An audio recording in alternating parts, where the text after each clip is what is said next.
Hasan Salim sir Samanabad 2020 में अगस्त में आता है और मेरी ज़िंदगी में वो एक शादी के पेशकश लेके और एक मंगनी करके 3 साल का अरसा मेरे साथ वो रहता है। वो बंदा ड्रग डीलिंग भी करता है, वो मनी एक्सचेंज का काम करता है, मैच फिक्सिंग भी करता है। आपके अलावा कितनी लड़कियों की ज़िंदगी बर्बाद कर चुका है? मेरे अलावा ये पिछले 3-4 लड़कियों के साथ ऐसे कर चुका है। ये रात के टाइम मेरे घर में तकरीबन 3-4 लड़के आते हैं रात के 12 बजे और वो कहते हैं किसी हसन नाम के बंदे ने फ्रॉड किया हमारे साथ, तो वो हम देखने के लिए आए थे। जब इसने मुझे रात के टाइम अपनी फैक्ट्री बुलाता है एक सुलहनामा के लिए और माफ़ीनामा और दोबारा से एक जाल फेंकता है, तो ये मेरे साथ इसने अपने दोस्त बुलाए होते हैं, ये मेरे साथ बदतमीज़ी करता है, ये मेरे साथ ज़बरदस्ती करने की कोशिश करता है। पाकिस्तान डीडीएस मीडिया की जानिब से आपका मेज़बान मुताहिर गिल आपकी खिदमत में हाजिर है। मेरे साथ एक बेबस खातून मौजूद है। इनकी ज़िंदगी में हसन नामी एक नौजवान शख्स आता है और इनकी ज़िंदगी को बर्बाद करके चले जाते हैं, इनके साथ फ्रॉड भी करता है।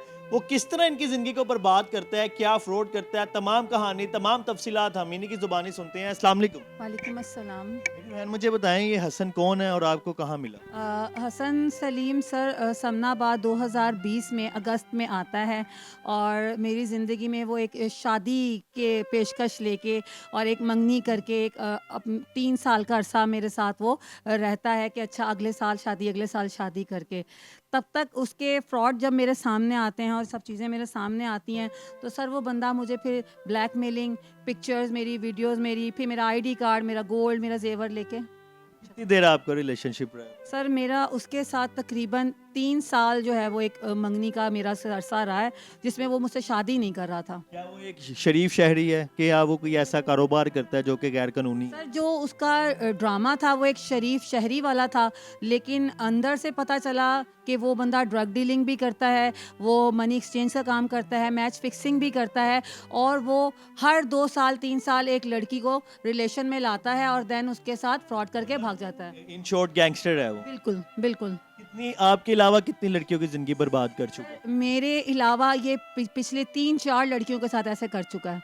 उसकी फैमिली में ये चीजें पता है कि ये गैर कानूनी काम भी करता है और लड़कियों की जिंदगी खराब करता है? सर उसकी फैमिली में बिल्कुल डेफिनेटली पता है, क्योंकि जो उसका भाई है वो दुबई में कत्ल करके डिपोर्ट हुआ है और जिसकी फैमिली इस तरह की होगी तो ज़ाहिर सी बात है उन्हें पता ही होगा। उनको सब मालूम है। बिल्कुल पता होगा, क्योंकि उसके वालिद, जब मैं उनके तरले करती हूँ, उनके आगे रोती हूँ कि अंकल हसन को समझाएं, तो वालिद उसके मुझे ऑन रिकॉर्ड कॉलिंग है मेरे पास उनकी, वो मुझे डीआईजी की धमकियाँ लगाते हैं। मतलब पूरी फैमिली इन्वॉल्व है इस काम में। बिल्कुल ऐसे ही है। आपके साथ क्या फ्रॉड किया? सर मेरे साथ फ्रॉड ये किया कि मेरे साथ एक झूठा शादी का ड्रामा किया उसने, मंगनी की, जिसकी इसने सारी एविडेंस मिटा दी हैं, पिक्चर्स वगैरह सारी डेल कर दी हैं।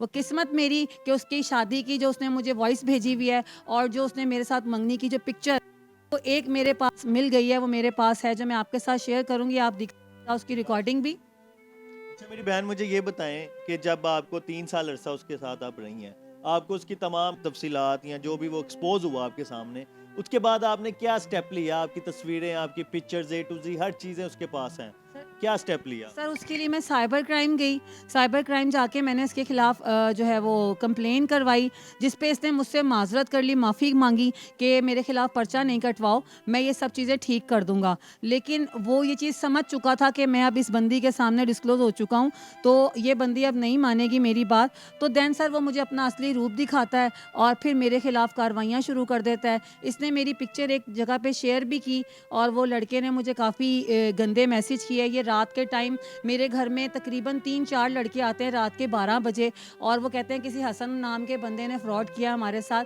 तो वो हम देखने के लिए आए थे। ये इस तरह से मुझे हरास भी कर रहा है, डरा धमका भी रहा है। थाना समनाबाद के आगे मुझे खुल्लम खुल्ला धमकी, जान से मारने की, एसिड फेंकने की, वो भी मुझे दिलवाई हसन ने, और वो हसन की फैक्ट्री के वर्कर हैं। फैक्ट्री किस चीज़ की बनाई हुई है? सर फैक्ट्री बनाई हुई है कोट की, लेकिन वहाँ पे इसके जो जितने भी पेंट कोड जो। पैंट कोट और जो इसके वर्कर हैं वहाँ पे सब ये ड्रग जो है लेते हैं, आइस वगैरह, चर्स वगैरह, और हसन भी इन चीज़ों में मुलविस है। अच्छा पुलिस ने क्या कार्रवाई की? साइबर क्राइम आप गई, उन्होंने कार्रवाई नहीं की? सर साइबर क्राइम में तो इसने कार्रवाई रुकवा दी ना मेरे से। वादी के कोई मिनिस्टर है ये जो इसने सरकार से इस तरह नहीं रुकवाई इसने, इस तरह से कि इसने मुझसे शादी करनी थी इस साल ना, इसने मुझसे शादी करनी थी, इसने मुझे वहाँ पे मजबूर होके कहा कि मैं तुमसे शादी कर लूँगा, देखो इस तरह से मैं गंदा हो जाऊँगा। तो एक फ्यूचर हस्बैंड देखते हुए मैंने कहा अच्छा चलो ठीक है। दिल्ली की उसके साथ। लेकिन जब उसने मेरे साथ ये सब कुछ करना शुरू हुआ तो फिर मैंने कहा नहीं ना, अब नहीं।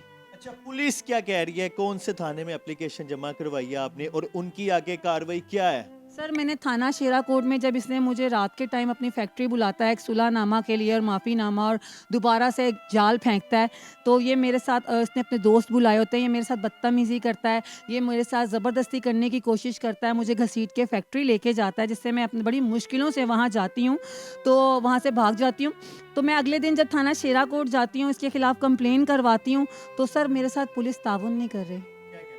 सर पुलिस एक तो 4 दिन बाद एफआईआर काटती है, इन्वेस्टिगेट करती है, फिर इन्वेस्टिगेट अफसर जो है एएसआई सर्वर जाए वकुआ पे खड़ा होके एफआईआर हाथ में लेके मुजरिम नहीं पकड़ता क्योंकि मुजरिम की बेल नहीं आई होती।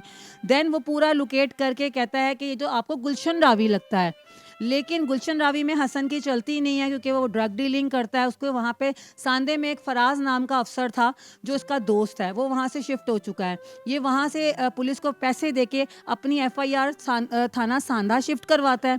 थाने सांदे से मुझे कॉल आती है, ये मेरे खिलाफ वहाँ झूठी दरख्वास्त करता है कि ये मेरी फैक्ट्री आई है और जी तोड़ फोड़ करके गई है, जिसकी इन्वेस्टिगेशन कर रहे हैं एएसआई शहरियार।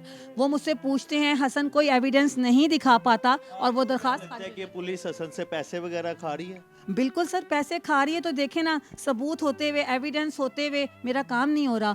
पुलिस की बदतमीजियाँ कि हसन ने शादी नहीं की तो हम आपको रिश्ता करवाने वाले लगते हैं, अब उसने शादी नहीं की इसमें हमारा क्या कसूर है, हमने मुजरिम को पकड़ने के लिए कोई पीसीओ नहीं खोल के रखा हुआ। सर इस तरह की बातें करते हैं। एसआई सर्वर ने तो मुझे गालियाँ दी हैं। ये तो उनका काम है, ये क्यों नहीं करते? और ऊपर से वो उन्होंने आपको गालियां क्यों दी?